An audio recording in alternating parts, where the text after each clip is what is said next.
एक राजा ने लाखों गायें दान की, फिर भी मरते ही गिरगिट बनाकर कुएं में फेंक दिया गया। और वो भूल ऐसी जो आज भी हर इंसान करता है। ये कहानी है इक्ष्वाकु पुत्र दानवीर राजा नृग की।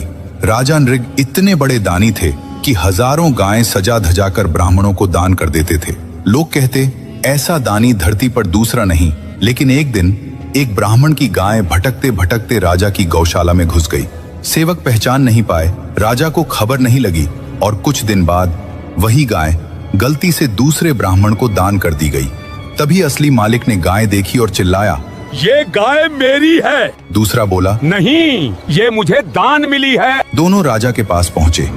राजा नृग ने हाथ जोड़कर कहा, मुझसे भूल हो गई, मैं इसके बदले 100 नहीं 1000 गायें देता हूँ। लेकिन पहला ब्राह्मण बोला, मुझे मेरी वही गाय चाहिए। दूसरा बोला, दान की हुई गाय मैं वापस नहीं करूंगा। राजा बीच में फंस गए। गलती अनजाने में हुई थी, लेकिन धर्म में गलती गलती ही होती है। समय बीता, राजा नृग की मृत्यु हो गई। यमराज ने पूछा, पहले पुण्य भोगोगे या पहले पाप? राजा बोले, पहले पाप। और अगले ही पल वो एक विशाल गिरगिट बनकर एक सूखे कुएं में जा गिरे। युगों तक वहीं पड़े रहे। फिर एक दिन यदुवंश के राजकुमार खेलते खेलते उस कुएं के पास पहुंचे। अंदर झांका तो एक विशाल गिरगिट दिखा।